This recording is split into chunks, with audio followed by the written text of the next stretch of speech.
When Ryan's when it's time to begin, it's on the Rewind to Raw with John Pollock and Wai Ting. The 18 that makes sense of these things we see in the ring every week on TV. It's Rewind to Raw for Monday night. Download it Tuesday morning from the Post Wrestling site. It's Rewind to Raw for Monday night on USA Now on the John and Wai Take the mic.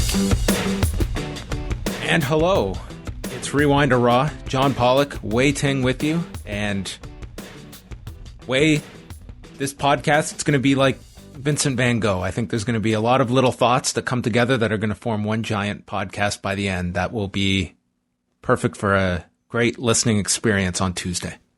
Well, just drag that out from your brain. Are you a big Van Gogh fan? Listen, it's, I'm always on the Van Gogh. Van Gogh. I love Van Gogh. Right. How are you? Doing okay, John. Yeah. Sorry, you're throwing me off by not having a hat on. It's very jarring. Yeah, why not? You know, I figure it's like, how, you know, I'm like, it's been 4 months since I've had a haircut. Just got to let it fly, man. This is natural. And everybody 4 can months see since it. you got a haircut. How did you get your last haircut? I actually went out. Oh, you went to one. Okay. Okay. Yeah, back when numbers were, I guess, a little bit lower and a bit more reasonable. Living life on the wild side by going to get a haircut. It was, a rare occurrence this year, getting a real haircut. So I miss it. But whatever. We get used to it. It's just, come on. Who cares about our appearances? I'm wearing my sweatpants. It's just like, we've just really let ourselves go at this point. Well, we are, this will not be a COVID-free podcast. I'm going to warn everyone right off the bat.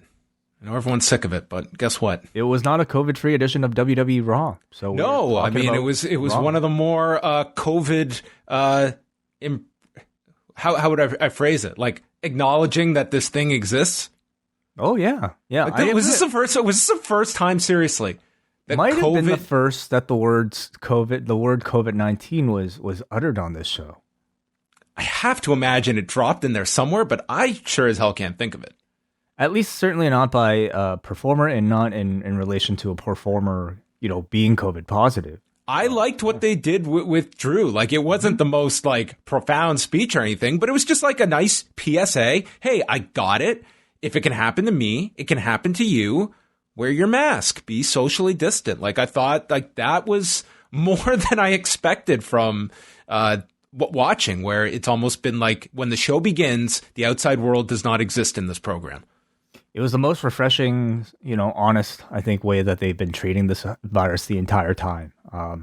Going from not even acknowledging it whatsoever, not even daring to call it by its name, to your top performer getting it and then basically telling your audience, hey, don't be me. I'm one of the lucky ones who doesn't have any symptoms. We have to work. It's really, I think, trying their best to turn a negative into a positive. I really liked what they did with Drew as well in that particular segment. But there's got to be so much to this story than just what we saw on TV.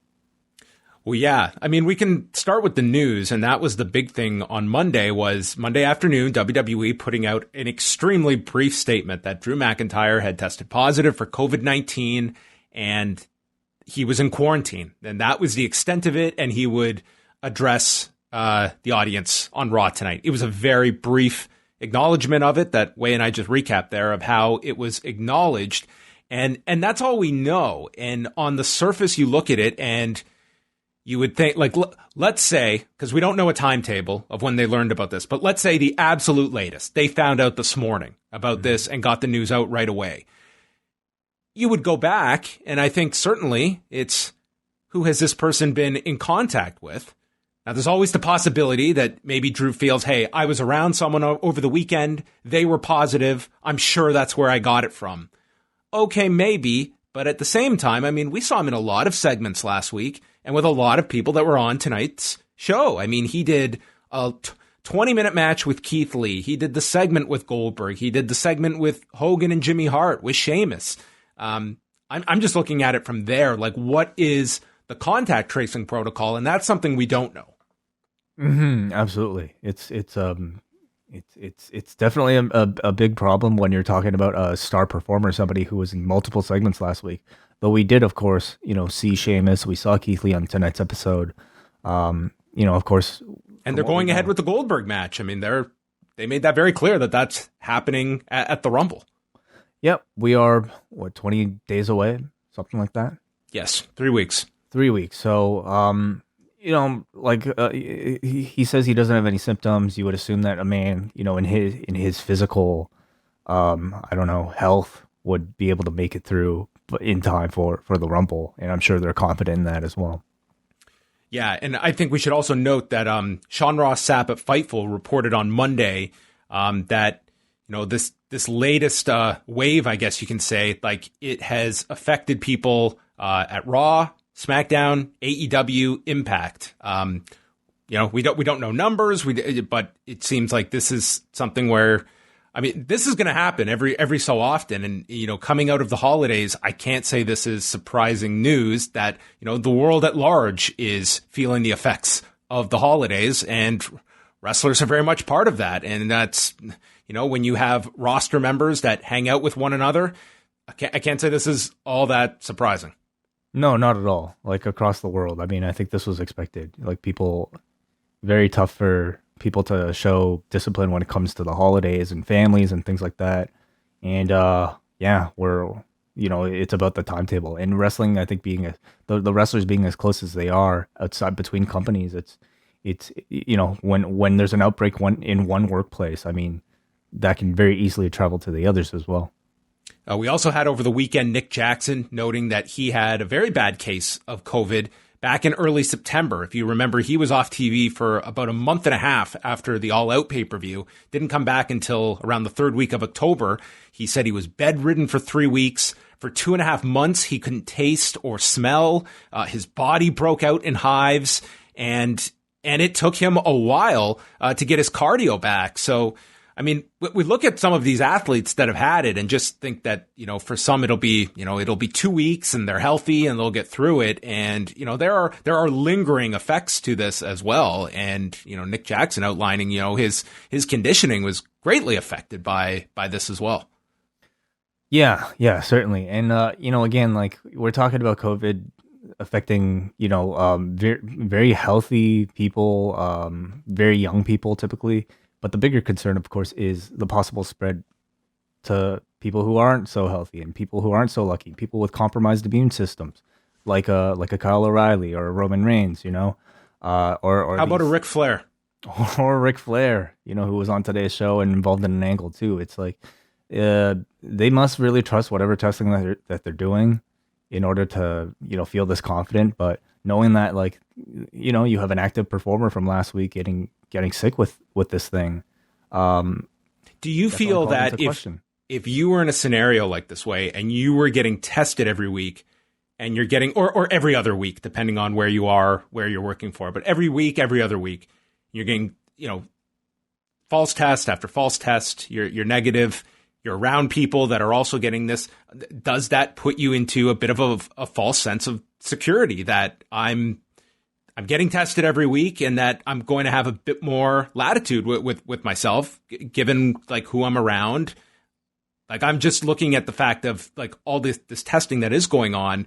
Does that give these performers maybe extra confidence when it comes to just getting together with other people on rosters and stuff? And that the testing is, hey, if I'm negative, that means there's no way I could have it.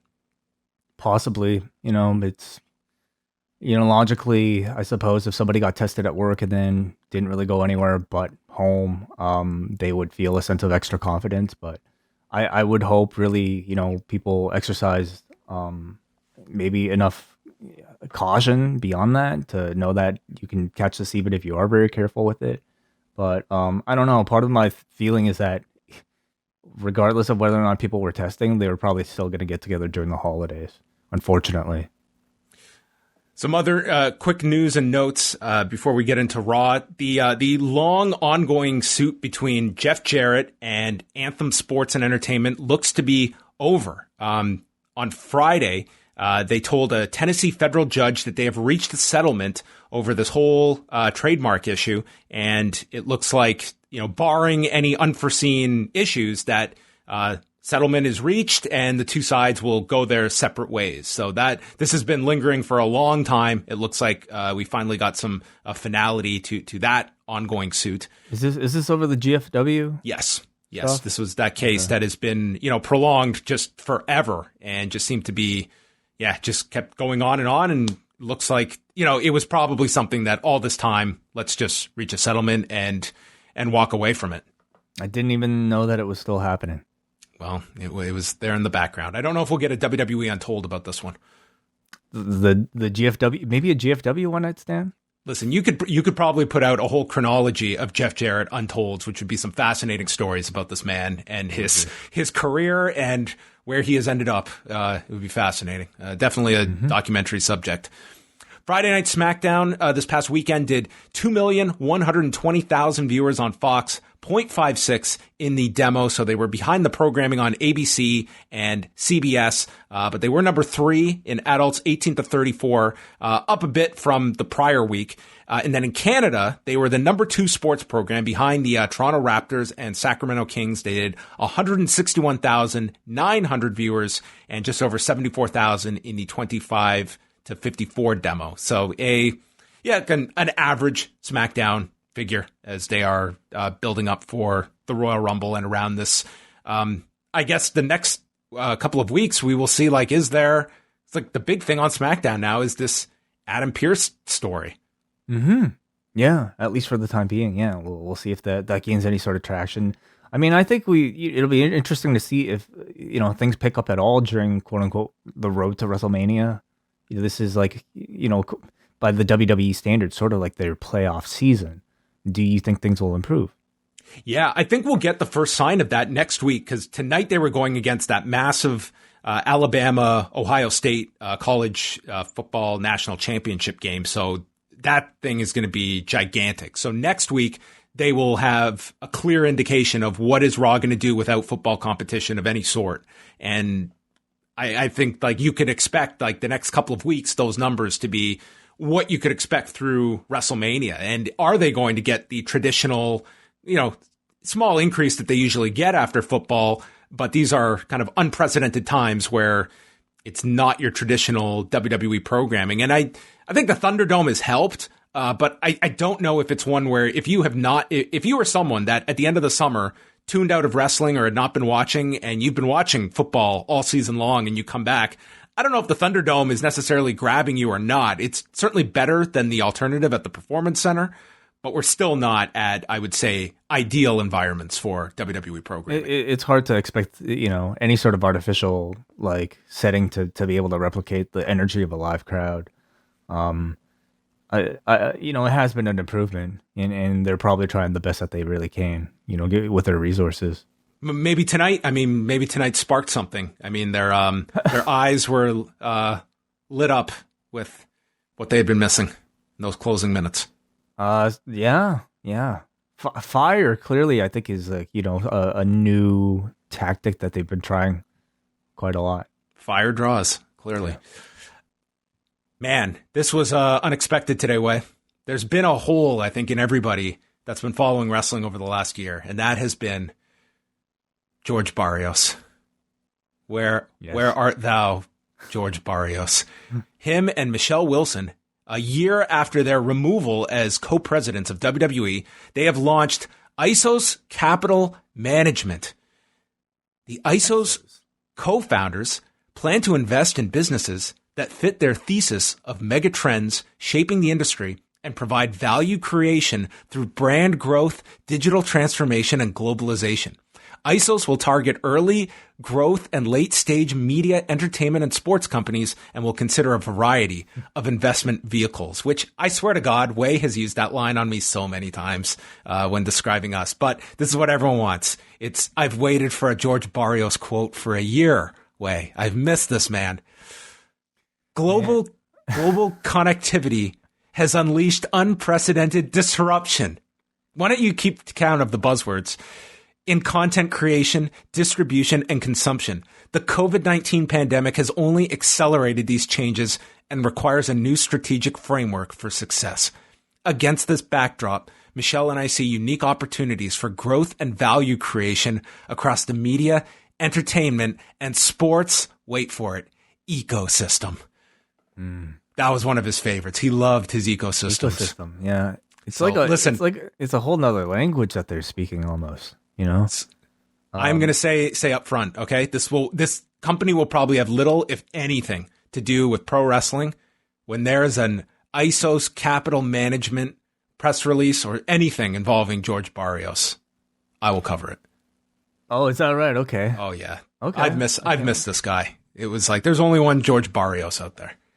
They were wrestling's kind of figures, darlings for a time, and very important figures. Like especially in these current television deals, like they were key people involved in that. And when they were let go last year, like their stock fell. It was something like $62 to like $48 overnight, and the stock has never gotten back to that Barrios Wilson pre-firing level. So they were very important. And when they were let go, it was seen as they did not have a clear plan in place when they were abruptly let out. And they were two of the people that they were the public faces that were sent out to speak to all of the analysts and the key people when it comes to writing about the company in the business world. So it was a very, at the beginning of the year, I thought that would be maybe the biggest story of the year. It was not quite, but it was still big. Yeah, not quite, unfortunately. But now we hand them off to another industry and another set of podcasts that can do their impressions. And last thing here is for Wednesday night, our lineups we have on AEW, which they have put out a Road to special for. Darby Allin and Brian Cage for the TNT title. Miro versus Chuck Taylor, where if Chuck loses, he is Miro's young boy for 30 days, or until the wedding. Serena Deeb versus Ty Conti for the NWA Women's title. Kenny Omega and, quote, The Elite in action, which they are heavily teasing will be Anderson and Gallows and not the Young Bucks. Jurassic Express against FTR. Eddie Kingston versus Pac. The Waiting Room with guest Cody Rhodes. The Inner Circle's New Year's resolutions.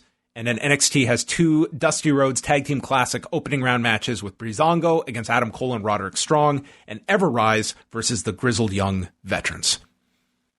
All right. Well, we shall see, probably a bit more of a normal ratings pattern this week. It should, I would say, especially AEW, but perhaps NXT as well, a bit of a bounce back after last week's, certainly a week you can throw out. Mm-hmm.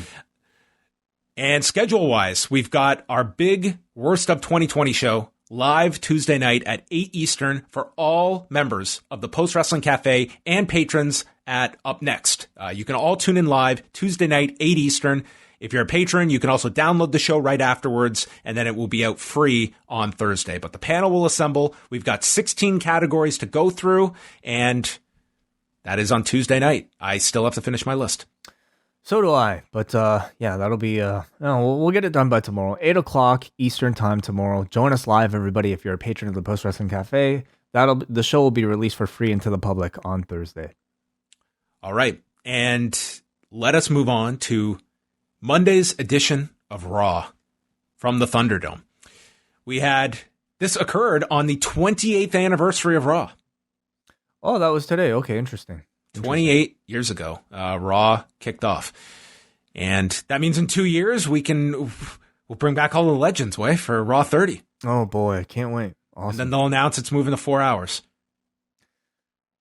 Well, let's hope not. I might resign at that point. I'll be like, you know what? I'm too old for this shit. We'll have to split the show up.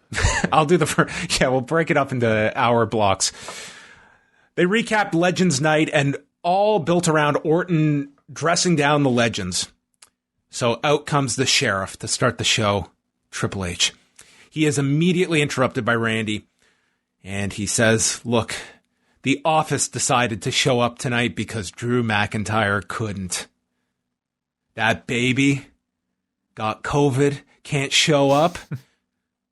What bizarre logic? Like you wanted to get into a ring with this man in close proximity? Is that your argument? He should have showed up? Well, I mean, he's... I guess he's survived worse from The Fiend, so maybe he feels invincible. He's just using any excuse to call him out. Maybe he didn't know. Maybe he was not online, didn't know the reason why Drew wasn't there. He just saw that, he's not here. Orton tells Paul that either I should be the last entrant in the Royal Rumble, or you should hand me the title, which are quite the conclusions he has arrived at based on this night off for Drew. Hunter says you have to win the Rumble in order to get the title.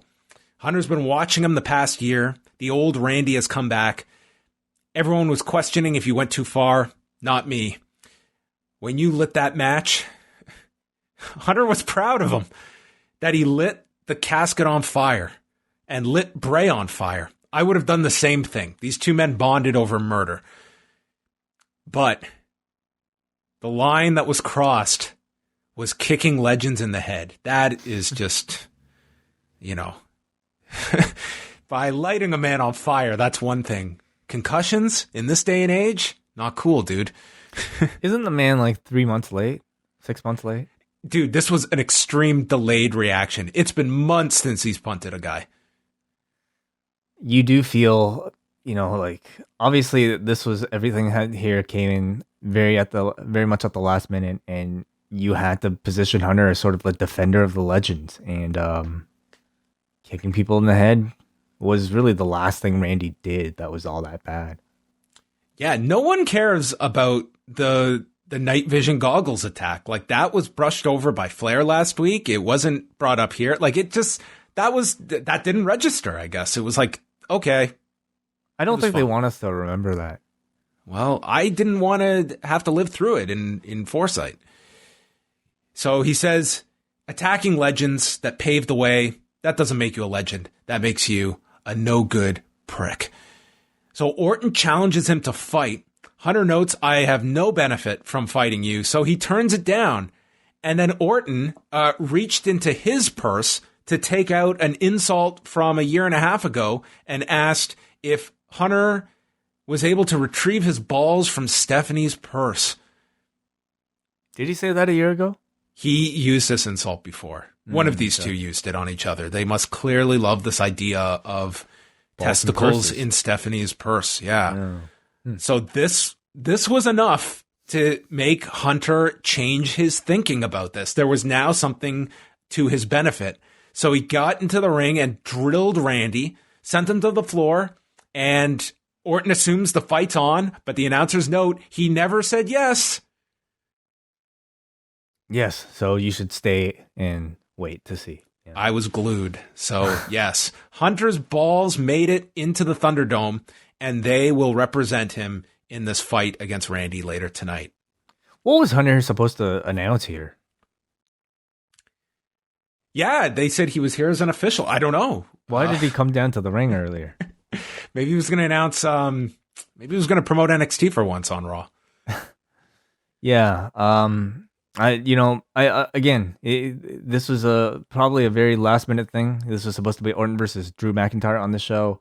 As a make good, you need a bigger name to kind of, live up to the, hype of Drew McIntyre star status. And someone that's there and has been tested. It's not like you can just pick up the phone and someone drives in to do this. It's who is here. Exactly. And this was their best option. It really was. So, it's a very different circumstance for us to be able to grade the show. We can nitpick it all, but this was making the best of a tough situation.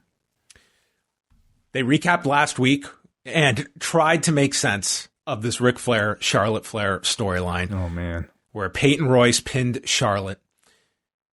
Flair is interviewed by Sarah Schreiber, who did all the interviews tonight. She said that Charlotte is. Yeah, Charlotte is interviewed. Yes.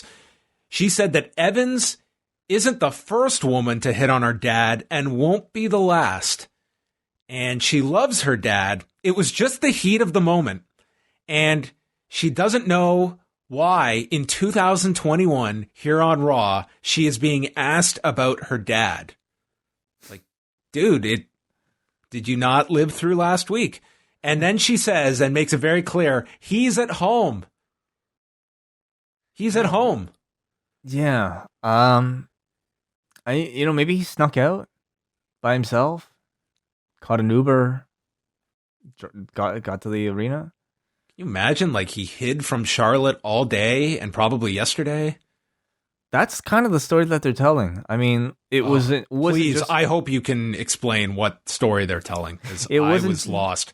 So basically, last week, I think we've come to realize was a mistake. Ric Flair was not supposed to deliberately trip Charlotte so, Oh, so deliberately. Like, he was supposed to trip.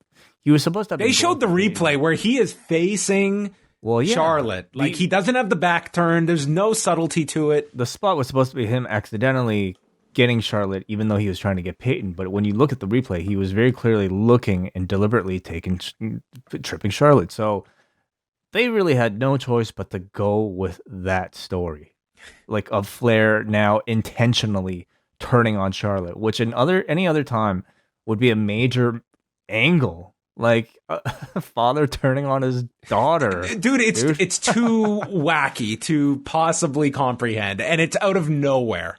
Yeah. So, but again, like, he screwed up, man, and like they really, I would just drop it personally. This was not Michael Nakazawa and Matt Sydal. No, this was not that level of brilliance. So this week they decided to run with it. Yeah, Flair has turned on his daughter because he has the hots for Lacey Evans. It can't be both. He can't like be pursuing this affair with Lacey Evans and have a relationship with his daughter. That you can't reconcile those two. Yeah. Hey, on a semi-related note, you've got to watch this Tiger Woods documentary on HBO. Oh, okay. Yeah, what's it about? Well, other than Tiger Woods, very complicated relationship between father and son. Ooh, okay, cool. It's like, Tiger Woods isn't involved in it at all. So I guess there's some that are, looking at that. It's like, well, Tiger's not involved with this. It's like, well, this is the same criticism The Last Dance had, that you had Michael Jordan and his production team involved. It's like, you're not getting a Tiger Woods for a documentary unless he's got input in the documentary. This one, it's being done with all these people around him, and it's, and it's getting like a level of depth that, Tiger Woods, save for his big blow up in 2009, has been someone that has been very reticent to any kind of controversy until, his world exploded. But it was a very interesting documentary. It's certainly not Last Dance level, but I would still recommend checking it out.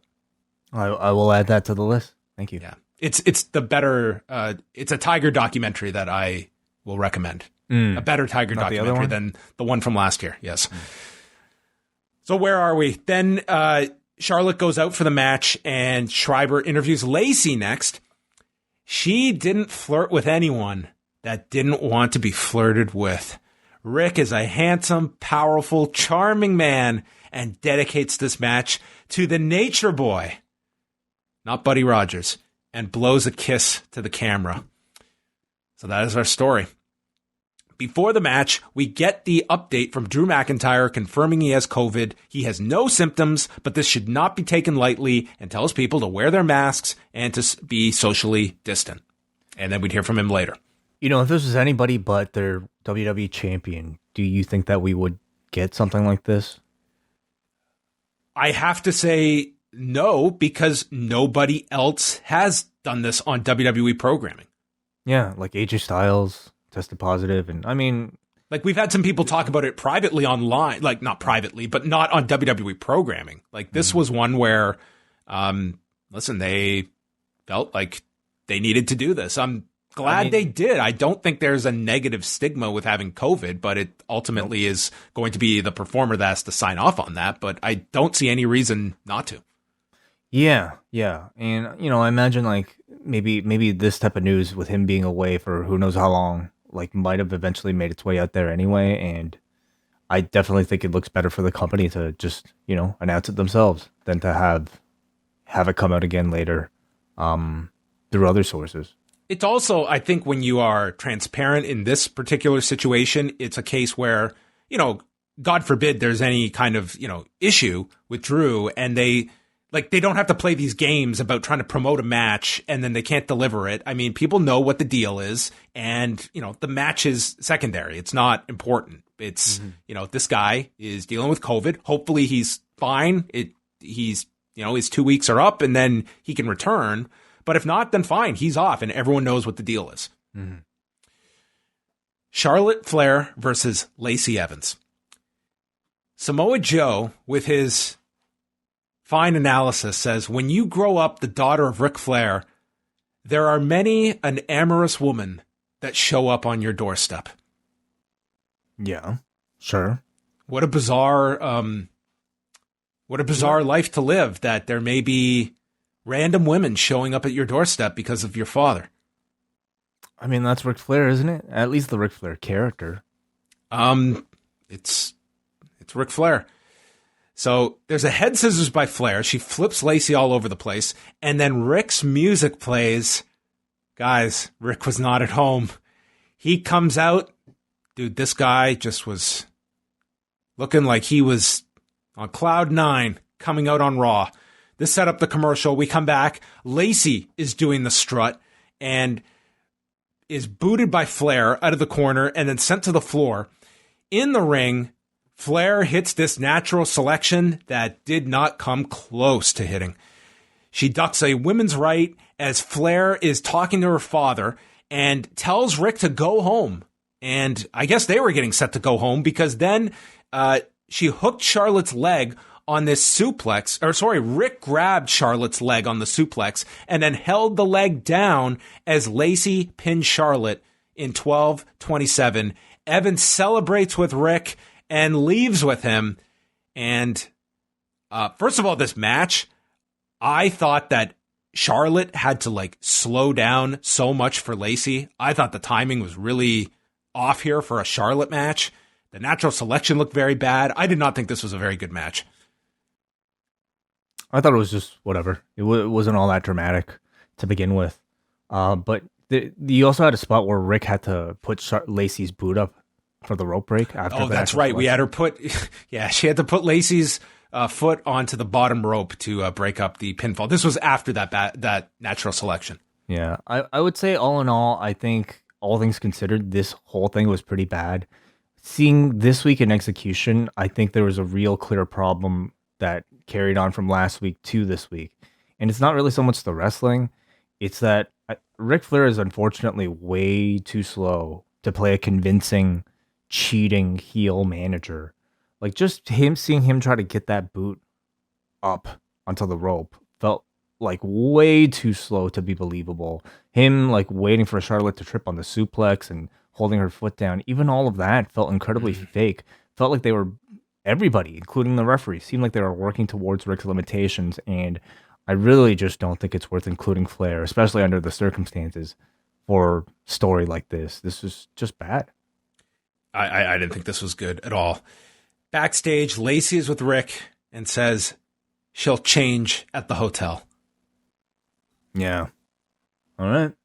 Well, I'm he wants to be involved, I'm sure. He loves to do this shit. So, yeah, we'll see what type of story they could film. If we're doing Al Wilson and Dawn Marie all over again. Yeah. Keith Lee is with Braxton and with Caleb Braxton and asks how he gets over that loss to Drew last week. Sheamus walks in, said, "You earned Drew's respect, therefore mine as well." The Miz and Morrison show up. They each call the other losers.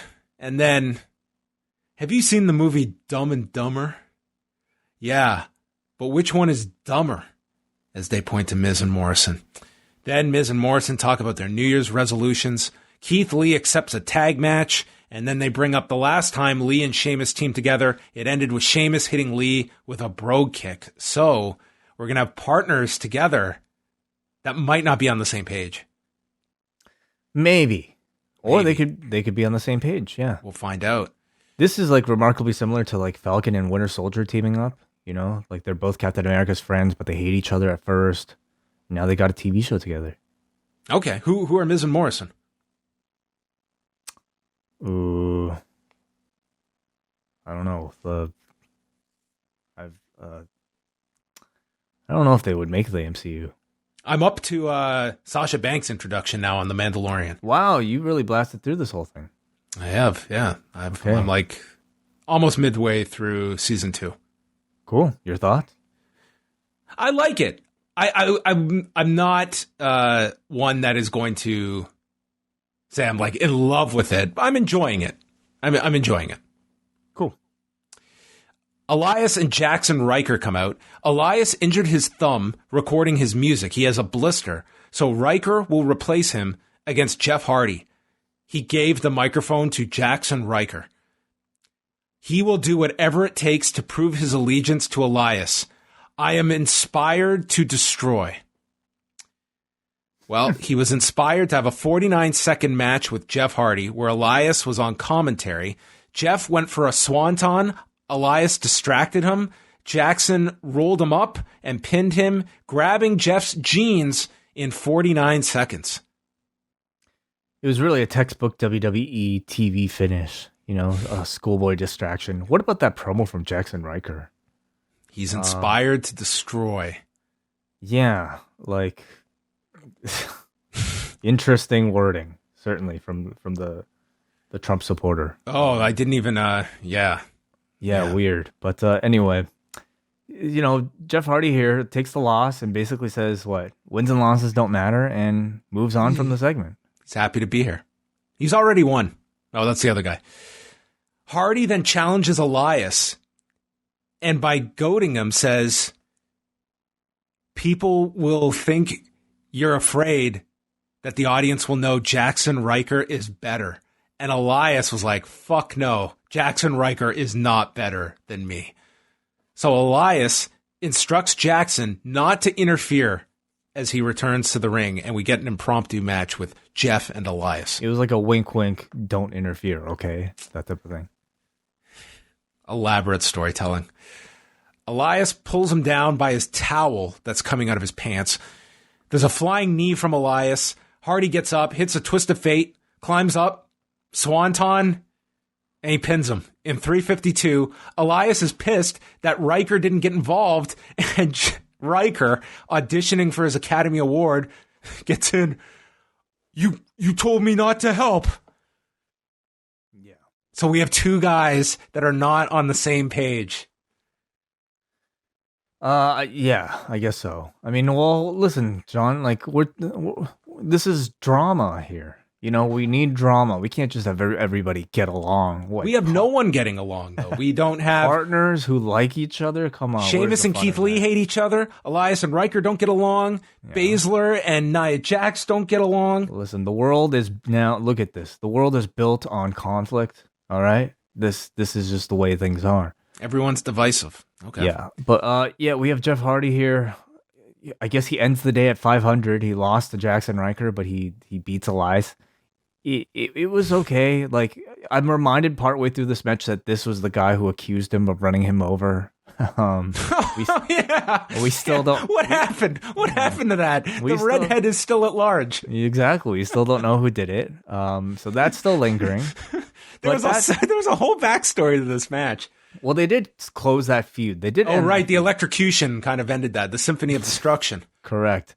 So I don't really know what the point of this particular match was. I'm really not sure what Jeff's direction is at the moment. He lost to Randy Orton. Just seems to be a guy who can take losses at this point. Here, I guess he was used to give Ryker a win, and then to save face for him, they had him beat Elias. It seems to be a tactic they were using for a number of their baby faces. Nothing mattered. So yeah, I don't. This was a Raw. Honestly, I don't know what all they were going up against, but this felt like a Raw.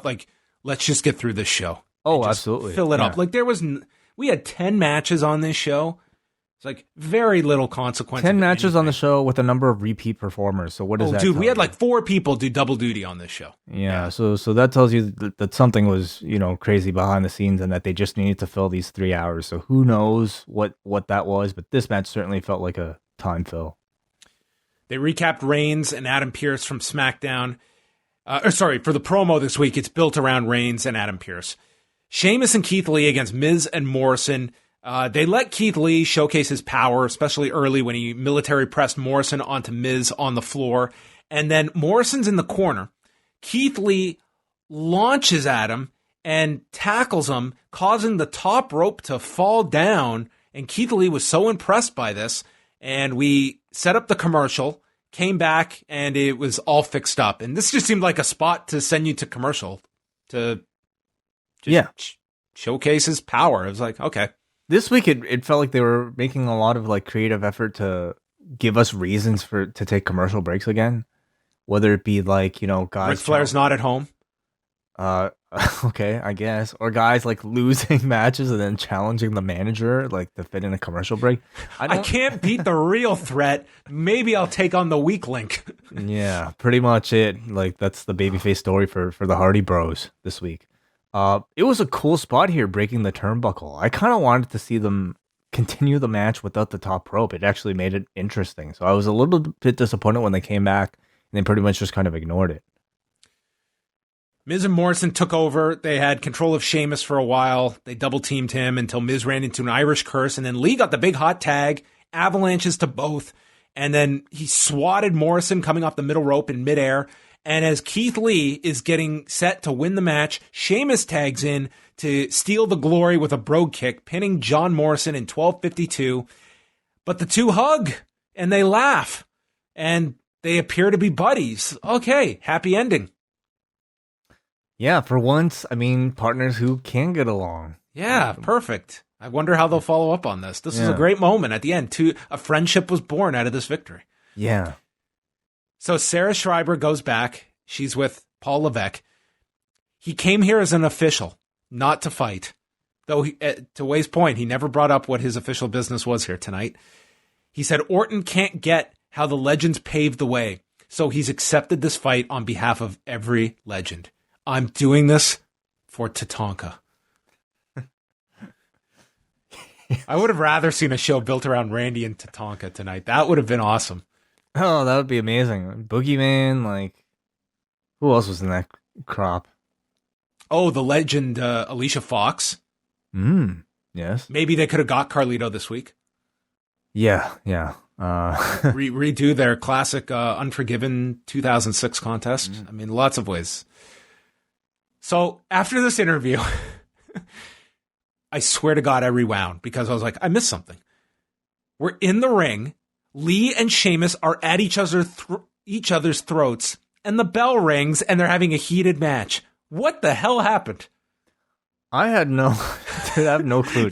We missed the whole middle of this. What went from this victory to I'm going to kill you, which is what we got in the span of 3 minutes. They must have really disagreed on this Triple H backstage segment, maybe. I don't know. Now we thought finally a team who can get along. We were too quick to judge because they clearly cannot get along, and they signed a match even in the span of that time. So I don't know what kind of storytelling this was. It was just like, I guess we were supposed to be caught off guard, you know? Yep. They just got into it. Lee got sent to the floor and then belly-to-bellied Sheamus into the barricade. Sheamus almost got counted out, but he got in at 10. At the same point, it looked like Keith Lee was about to roll to the floor. So it was like Keith Lee was doing like the stop, drop, and roll as Sheamus rolled into him. It was quite the collision. Match continues. Lee's got his arm wrapped around the post several times, so he's selling the one arm. He teases the Spanish Fly, but gets stopped by Sheamus, who attacks the arm, goes for an arm bar, but Keith Lee lifts him up, slams him, spirit bomb, and pins him in 6:55. Afterwards, Keith Lee puts out his fist. Sheamus slams the fist away and hugs him. Oh, so they can get along. Yes. Okay. I was expecting to come back from commercial and Keith Lee would be like unconscious with Sheamus holding a bat. I really feel like this was another one of those segments that was probably just done because they needed the time to fill, because whatever, they were short for some reason. Because in the end, it was like, you didn't even need this. This will definitely be probably cut out from the Hulu version. The end result is that they can suddenly get along, and this was just something to prolong that conclusion anyway. So again, we don't know what they're up against, but this was just like a really weird, sloppy bit of storytelling. Then they recap the Drew Goldberg segment from last week, and we go back to Drew with his taped comments, and he compliments the legends from last week and said, after my match, I didn't have a chance to thank them because I was rudely interrupted. And Goldberg was one of his personal favorites as a kid. I wanted to be like Goldberg, but he let me down, and he let his legacy down. You put words in my mouth. I didn't even say those things. Oh, man, these shows have been terrible. Like, they're usually like, okay, we can criticize their writing all the time, but their time management is usually pretty good. Like whatever crazy things you want to say that they have these guys say, they at least say them the way I think they're meant to be said, as off and weird as they may be. Like this week just felt like, and last week especially, just felt like just a series of errors everywhere. And so the big chase for Bill is the fact that he's never held the WWE title. He's only won the Universal title. So that's what he's chasing at the Rumble. Drew says, you've never held it, and I didn't want to accept your challenge because you're 20 years older. But that changed when you shoved me. So you need a lesson in respect. So I'm accepting the challenge, and Bill, you're next. Probably the promo he was supposed to cut in person this week, and not the same feeling when you're doing it on a cell phone in a room, of course, but this is the best that they could do. I thought he came across fine under the circumstances. I think this is such a weird story. Mix. It's like Goldberg, to me, being positioned as like semi-heel in this. I just think it's like a weird use of him. So what was the original story supposed to be? Like Drew was supposed to have had some line that was dismissive of the legend, right? I guess Drew was Drew was supposed to talk, and I guess so. Drew was kind of supposed to be the heel. I think Drew was supposed to say something that Bill was going to misconstrue. I still think Bill was going to come out as the heel in this, that he's the one overreacting to a line Drew used, because clearly Drew was to be the babyface in all of this. Right. I just think that's a tough role to put Goldberg in. I mean, I don't know. It's just, this program doesn't do a whole lot for me. I guess it all comes down to people's interest in seeing Goldberg with a different opponent in Drew McIntyre. And the difference being this one, I think people have more faith that this will be to Drew's benefit and not doing a quick nostalgia run with Goldberg. But I kind of feel like the temperature I'm getting from the audience is that, like, I don't think anybody really wants to see Goldberg, possibly win the championship another time, possibly take the belt from somebody who's in their prime, like a Drew McIntyre. So I think you do position him as a heel, at least more so than Drew.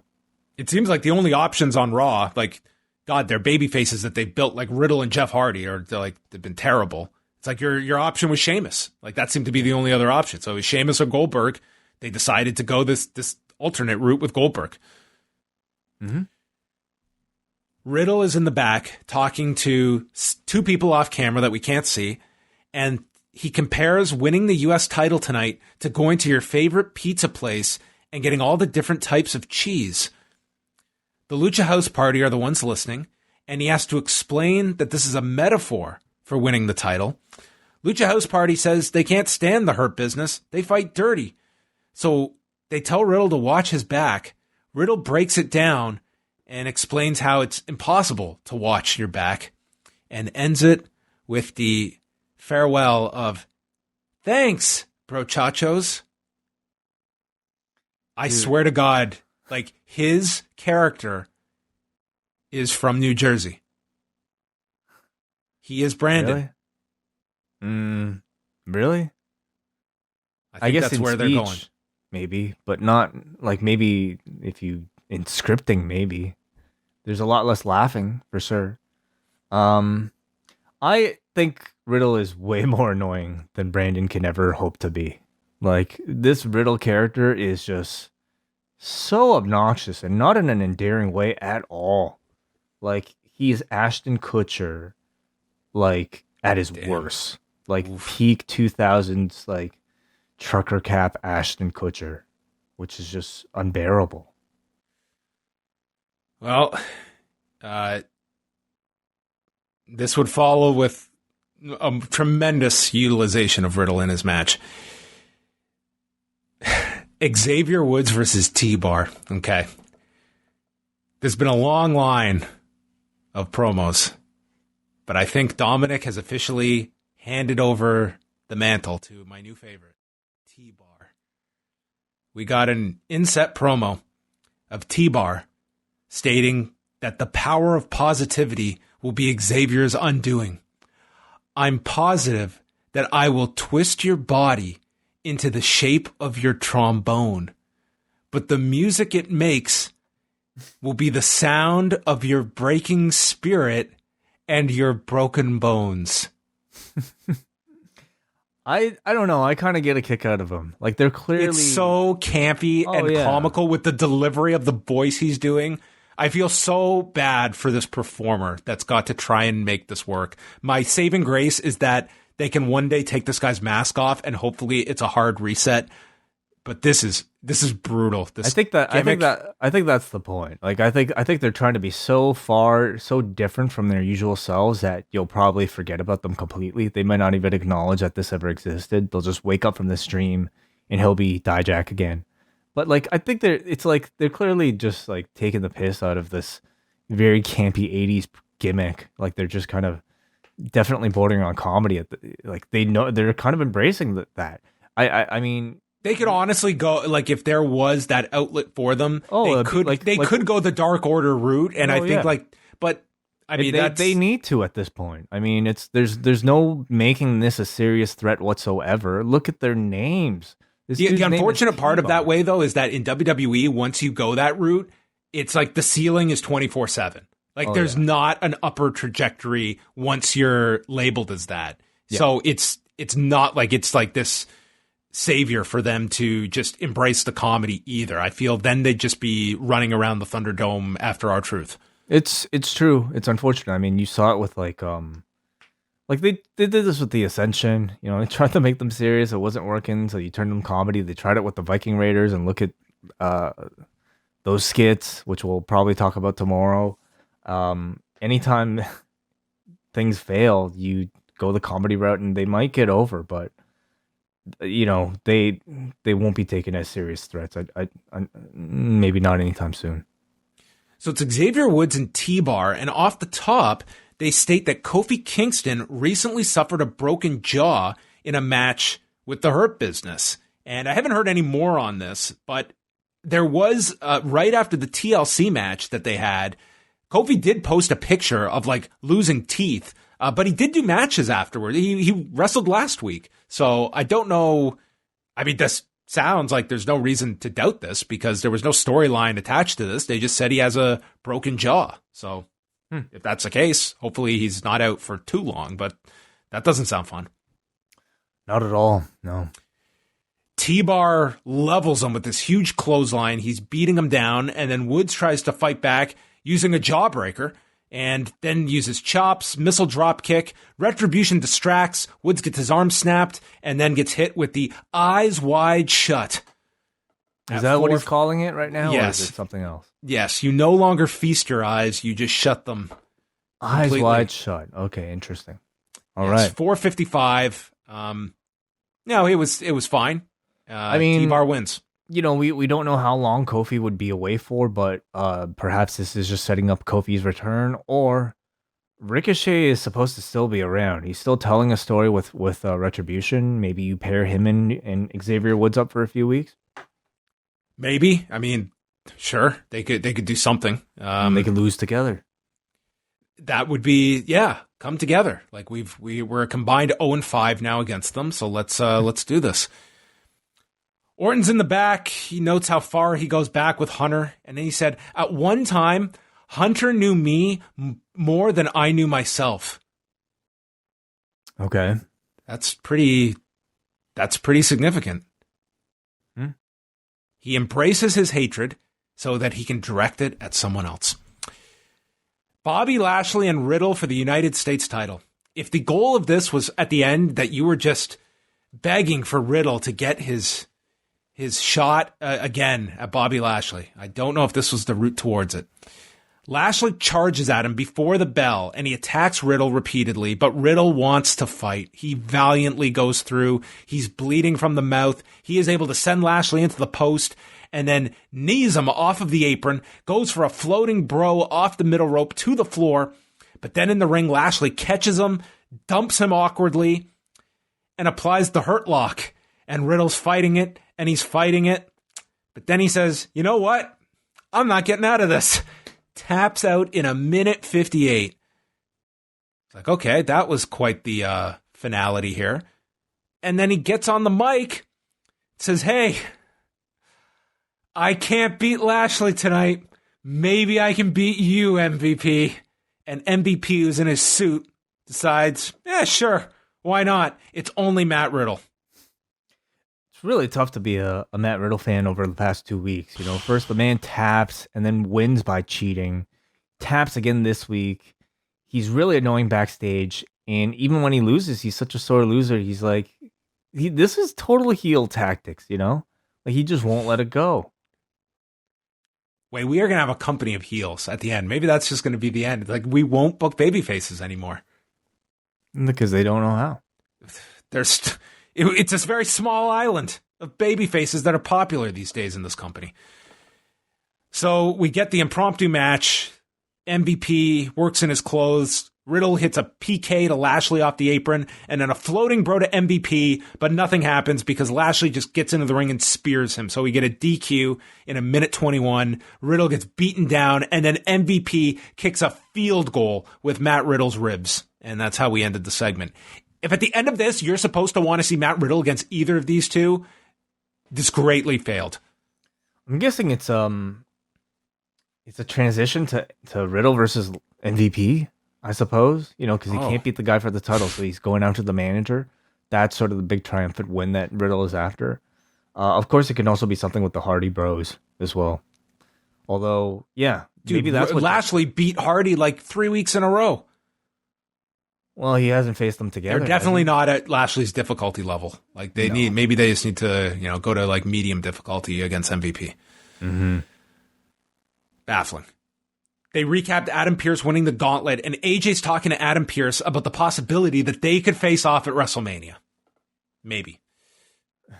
Yeah. Drew Gulak walks in. He wants to be in the Rumble. Adam Pearce explains that you're not over enough to just declare that you're in the Rumble. He says, well, AJ did that. And Adam explained, AJ's over. You're not. So AJ asks, who have you beaten, Drew? And he pulls out a flash drive, and Pierce makes a match between the two where if Gulak can win, he will enter the Royal Rumble. They actually had like a fine 3-minute match here. Gulak hit a Tiger Driver and then used a victory roll before the Pele kick lands. Big flurry of strikes from AJ. Amos appears with his big foot next to Gulak on the floor, and then the camera just slowly pans up to his face. This might have been the best 15-second interval on Raw tonight. Just this pan. Well, I guess so. If that's what you got out of these 3 hours, and one really pan. nice. That's what I got. Phenomenal forearm. AJ won 313. Fine 3-minute match. Nothing to complain about here. I can't compliment like a 3-minute thing. It was just there, man. Like, I felt nothing watching anything on this show. They did a feature on Bill Goldberg, mainly just comments from Eric Bischoff. Was there any point to that? I guess it was just an exhibition match for AJ to give him some momentum heading into the it was program. like Gulak could have entered the Rumble, but he isn't. Again, you know, like it's, you know, when the story comes out about what exactly happened with this show, I think it'll be really interesting because I have a feeling a lot of this stuff was changed, like wasn't supposed to be on the show. There's just simply no point to a lot of these segments.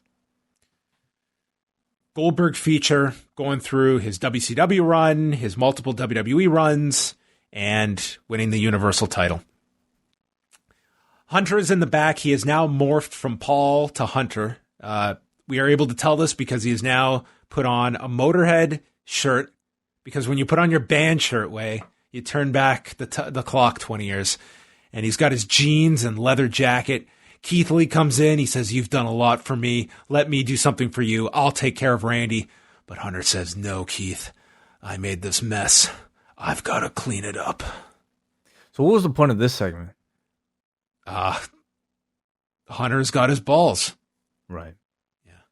And Keith's his buddy. Keith is one of his buddies. I guess to show that like Keith Lee and Triple H have sort of a relationship from the past, makes Hunter look like, you know, doesn't need people's help. He's on the side of the good guys. Like, I thought this would set something up for Keith Lee down the road with like Randy Orton or something, but I don't think that's the case. No, probably not imminent. Nia Jax is back with Shayna Baszler. They took on Dana Brooke and Mandy Rose. Okay. What I said about Amos and the pan? No, this was my favorite part of Raw. This promo from Mandy Rose and Dana Brooke. They decided to say in unison, we are declaring for the 2021 Royal Rumble match. This sounded like a robot. It was amazing. And then they do their double flex pose, and Mandy says that tossing Shayna over the top rope, we're going to toss her harder than a Kardashian tosses Kanye to the curb. Pop culture reference? Check. At least this one, I think, was, within the past couple weeks or past week. I mean, it was better than the Ocean Spray guy, better than Dave Chappelle and Joe Rogan, like from out of nowhere. Well, yeah. So current, certainly. Oh, what did we have here? Like, dude, I'm sorry. Like, this was just like recapping 3-minute matches. Just tell me the result. Like, who cares? You will never guess it if you didn't see it, Way. Who cares about these moves? Like, no one gives a shit. Nia had the match won. Shayna did the blind tag in and won with the Kirifuda clutch in 321. So Nia is annoyed the exact same way that we ended Lee and Sheamus over Miz and Morrison. So Baszler and Jax are still at odds after like 18 months together. Like, the whole show is being booked by basically like a career mode in a video game. They only have a palette of like 5 types of storylines, and they just 10 matches to spread them out over multiple times. Oh my god, it's 5 hours of TV to produce every single week, and so it's just like copy and paste. It is like a very different show though, because I feel like SmackDown has many elements of creativity of things that I've never seen before in wrestling, at least not in the WWE. But this show is just cookie cutter up and down the card. And not even good cookie cutter. It's like this is just like plain oatmeal that's like no taste.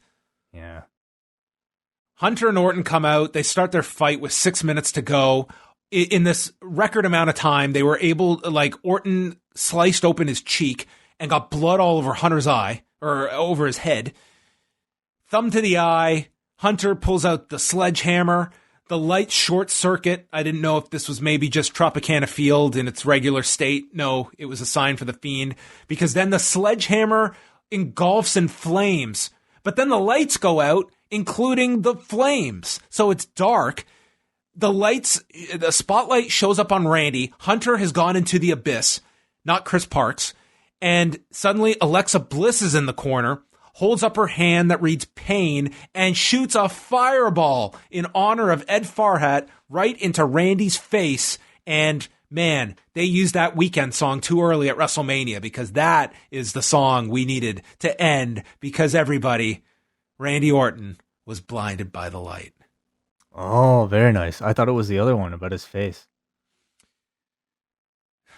Max's Raw. favorite artist, right? The Weekend. He loves them. Yeah. Okay, well, I take it back what I said about things that I've never seen before, because, these past weeks, I've certainly never seen a man being burnt alive on TV, so that is new. That is, I suppose, creative. That's this not true. week. What? You literally saw a man burnt alive at TLC. That's what I meant. Oh, yeah. I thought you were... Okay, never mind. I guess fireballs are pretty much a wrestling trope at this point. But we haven't seen one on Raw, I guess, in quite some time. I bet you Randy regains his vision in record time. I think by the Rumble, he'll be fine. You really probably should have had those goggles on. You know what? That would have been a great callback. Yeah. Where were those goggles? Yeah. In hindsight, I mean, you would expect that maybe this was the ending they had in mind, even if the match with Drew McIntyre took place, and they just really needed a big enough name substitute for Drew to come out here, have a part of a match, and then disappear after the Fiend lights out and comes in. Maybe they're going to have like a cinematic like the concept of a blindfold match done in a cinematic presentation where it's Orton is blind. He is without his senses. You already kind of did that this year. You had a blind angle this year already. Well, yeah, this was a really bad show. One though where it was really clear they were scrambling to fill these 3 hours. And they They tried, man, but it was not good. And I don't think it really. You know what? I take that back because last time they had to scramble to fill a TV show, it was one of the sometimes best shows of the year. The better shows we get are ones where they have their back is against the wall to put something out. Like, I'm sorry, this to me, like, but you're a wrestling show at the very worst. Like, put out a match that goes like that eats up some time. Like we didn't get outside of the Charlotte match, like the Charlotte match and the Sheamus Keith Lee tag match. Like, those are the only things that had any reasonable time to them. Like, these were all just short, wacky finishes, leading nowhere, bizarre stories, wacky angle to end the show. I mean, yeah, this was probably like a hodgepodge of ideas, and probably a lot got thrown out the window today. But man, it was still very rough show. Yeah, no, but you're right. Like, we've seen them do themselves, like, you know, like as recent as a couple weeks ago, SmackDown, where it was just like straight up wrestling show. You rely on the performers to just do their work, and then typically those shows end up pretty good. Give me another gauntlet match that lasts, you know, an hour, and in that time, use it to build somebody else. I don't know, something to that effect. But this week, it just felt like a lot of weird booking decisions, only done to like extend segments at the expense of like a lot of your baby faces. What they did with Riddle, what they did with like Jeff Hardy this week was weird. Man, what else we got? We got double matches with Jeff Hardy, with Sheamus, Keith Lee. Yeah, what was up with like Keith Lee and Sheamus fighting out of nowhere? And that's kind of it, right?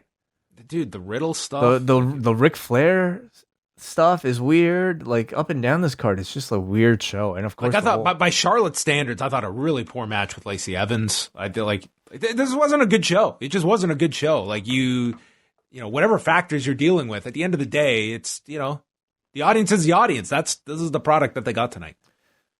So, I mean, you know, to me, a big question is like, how many people are even sticking around watching these things at this point? Like, are they just like seeing these kind of series of, especially Raw, and are they just kind of saying like, I'm out, like I'm joining the bunch of people that are out for whatever reason over the past several years? Like, would you have been watching Alabama and Ohio State tonight, Way? Apparently it was a blowout game, so maybe maybe not. Yeah, I probably wouldn't be doing that, but there are a lot of other things that I think somebody could do on a Monday. You would have watched the Tiger Woods documentary? Yeah. Oh, absolutely. Absolutely I would have. You know what I've been watching lately? Yeah, what? I have been going back and watching the old Bond movies because they're on Crave. Interesting. Okay. These are wild. Some of them do not age well, but they actually have a warning at the beginning that, hey, these don't age well necessarily. But they warn you about that? How so? There's actually a warning at the beginning of one about they're not necessarily. I can't remember what the wording is, but it's just like controversial takes. Yes. Okay. Yes. James Bond is I don't know. Yeah. Quite the womanizer. Gotcha. Okay. But they're fun movies. Like, they're just like all the gadgets and stuff. They're like fun movies to watch. I've never been much of a Bond fan. But this is where my mind went. By the second movie, I was like, wait, what are the odds that Way is going to want to like pick these as like the next set? And I was already thinking of, I figured there's way too many to do them for us. So these will be my selfish ones. I don't have to take notes to watch. That's always good to have. Yeah. Well, let's get some feedback in, Way, and check in with the forum, because maybe we missed something on Raw. Maybe there was a gem on this show. Yeah. And, we'll throw it out there. If anybody wants to have anything to say, we'll take maybe a couple calls if there are any of them. So let's go first to the forum. Tonight's show got a 3.65 out of 10. And our first piece of feedback comes from Aaron. Besides the Orton Hunter stuff and maybe Charlotte Lacey, I found this to be a pretty forgettable show. There was nothing in between the first half hour and the last match that felt interesting. While I enjoyed the opening and closing segments, Triple H versus Orton seemed like a panic move once they found out Drew couldn't make the show. I thought it was stupid that he had no actual announcement after Orton confronted him. It just made me wonder why he was there in a kayfabe sense. Do you guys think we'll see Triple H in any more shows before Mania, or is this just a one-off because of Drew? I don't see any need that Hunter need, unless you have some really specific story that requires him. I don't expect him. Like, this was clearly just a stopgap given the circumstances. And that's why I'm not too harsh on the Orton Hunter stuff. Like, that was, it's not like you just had anyone you could pick from that you could get there. It was like, who's an available body? Hunter is, and we need to do this. Like guy hasn't had a match in a year and a half. So, I mean, it was what it was. That was the hand they were dealt tonight. Despite what they said about Hunter being in great shape, and he is in incredible shape. I mean, like for a guy to have a full match at his age, I imagine would take a good level of preparation. Just personally behind the scenes. So, tonight you didn't really get anything at all, and I didn't really expect it. Do I expect them to be back for like Mania? Not now. Are there any dream matches that are left for Hunter? Like, is there? I guess there are guys like, okay, Keith Lee, for instance. If you do a Keith Lee versus Triple H match, that would help Keith Lee. You would think, you would hope. But there's also, you know what? Like, if it's a 2-night Mania, I definitely can see him come back because like they don't really have a ton of other big draws right now to choose from. Got an Andrew from Cape Breton who says, I know in Nova Scotia they kept the gatherings at 10 people, so during New Year's, the party I went to wasn't that big with Joe's family. I'm guessing in Florida they didn't have those rules, and tonight it might explain that. A week or so ago, Ryan Satin put out these tier lists, which I think are fun to debate about, but it showed how painfully thin each brand is. If a few guys are off the card, you end up having multiple people pulling double duty. The show was fine. 5 out of 10 as they didn't have much to work with, so it's hard to judge fairly. But a question for you guys. Should NXT go back to being strictly developmental with a focus on the PC talent and have the majority of capable performers be spread across Raw and SmackDown? You can't go back to that now. It's not a problem of whether or not performers are capable. You have very capable performers on this Raw roster. You have Matt Riddle, Jeff Hardy, like fucking Dijak, like Mustafa Ali. The talent is not the question. Yeah, not at all. Like that's not an issue. It's everything else. Yeah, and I mean, like you have a deal now with the USA Network to put 2 hours in. They're not paying for 2 hours of like you can't go back at that point. And to Wai's point, like that's not the problem. The talent, it is sometimes the positioning and handling of said talent. Paul from New Jersey. The show kicked off with an artificial crowd chanting Hunter, Triple H, and I was already on the floor laughing. I thought I was playing SmackDown versus Raw 2006, which is the only other place you'll hear that chant. I actually don't mind the feud between Charlotte and Lacey. Both cut solid promos tonight, and they had a decent match. I don't have to suspend disbelief that Ric Flair would be swayed by a blonde half his age. The show then goes to but enough to like turn on your child. Come on, really? Like that's too much. Okay. Please go on.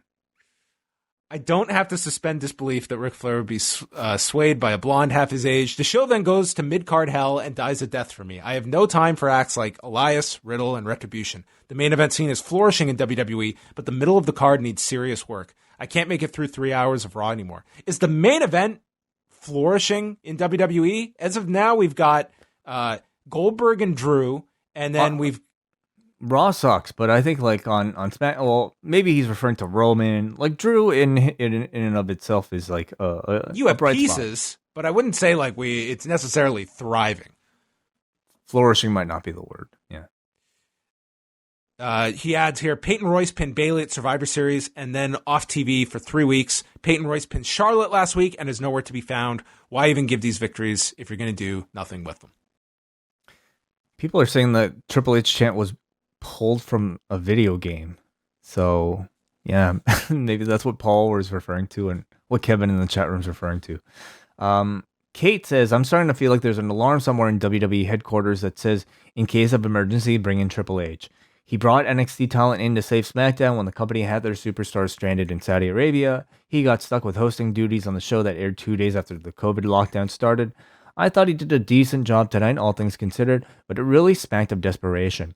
I don't understand how they could be so sure that if Drew tested positive sometime between last Monday and today, he didn't expose anyone else or everyone else on the roster to the virus. It's not required that they provide that kind of transparency, but I feel like it would have helped if Drew's promo could have included any kind of detail to reassure the audience that WWE wasn't forging ahead without any regard for the safety of its employees. Overall, a pretty bland episode. The Riddle, Lashley, and Gulak Styles matches could have gone longer than they did, and there's way too much time lost to recaps. Also, am I the only one who finds it creepy as hell that Ric Flair appears to be flirting with a woman who bears a striking resemblance to Charlotte?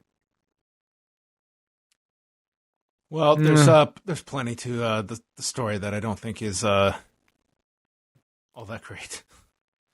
Yeah. Okay. Do you want to read the last feedback before we go to a call?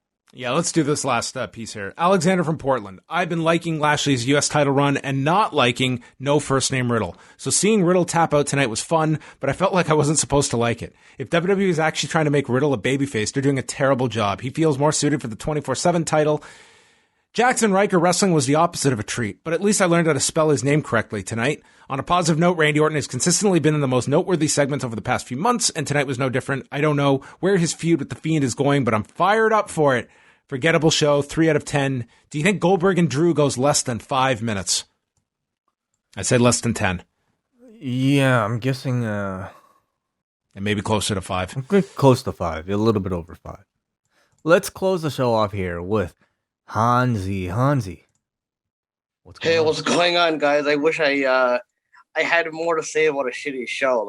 The thing is, man, this podcast kind of it's a good watch. It's a good companion piece. So I feel like if you guys gotta suffer through it, then I gotta suffer through it. You know what I mean? So that's why I kind of watch these shows still a little bit. I was honestly gonna go watch Cobra Kai. You know what I mean? But I just said, they caught me with the Triple H thing. You know what I mean? I should have known better, but I was actually surprised he got more. He actually had a match. I thought it was gonna be one of those Curtis Axel's deal where it doesn't really go anywhere really, but it actually. That's exactly what it was, though, wasn't it? How many wrestling moves did he actually do in this? You're right in that aspect, but I expected way less than what he it went on for a little bit longer than I thought it would. I was like, okay, this is right. Kind of, but it definitely wasn't worth the way with Retribution. I think they should start naming all their finishing moves after Stanley Kubrick movies if that's the route they're going. I mean, you might as well. I mean, anything to get those guys over. But before I go, I just want to ask you guys. Now, I know you guys wouldn't be in favor of this, but would you guys be surprised if and I'm worried that Drew McIntyre has been really, really good.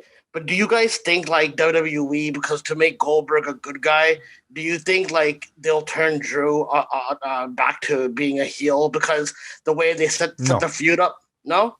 All right. Think so. What's the upside to that? Why? No, I mean I wouldn't. I'm not saying there's upside, but for some reason they have this this fascination with Goldberg for the last couple of years since 2016. Well, Drew's the guy sticking around. Goldberg is just a guy you use for your big show to, I don't know, bring in a bit of mainstream interest. But... No, I get that. I'm just worried with the way they set it up. That's why, because I mean I would be fascinated if they just let Goldberg kind of just be a heel. You know what I mean? I know he's never really been a heel.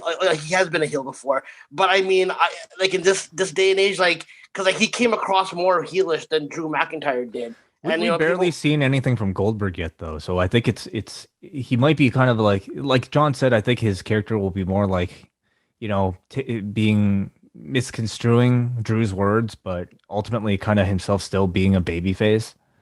Okay. And I think this ends Drew wins and he gets the endorsement from Goldberg. You know what I mean? It's the legend acknowledges the loss. And then the next segment, they'll start fighting again.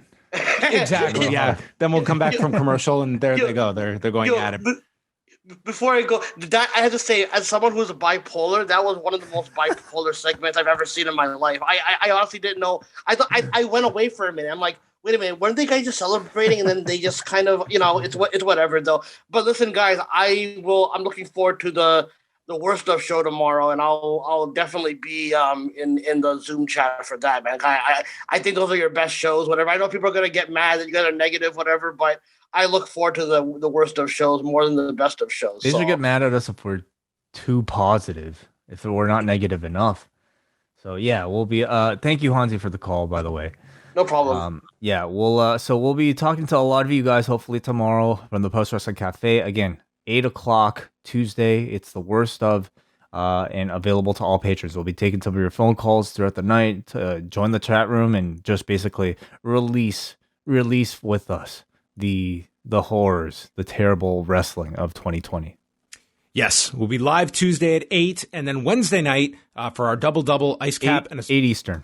8 Eastern. And then Wednesday night, Rewind to Dynamite will be live at 10:15 Eastern for our double ice cap and espresso patrons. So look out for that as well. And the whole schedule is up at postwrestling.com. So Wai, thank you as always for braving this particular edition of Raw with me.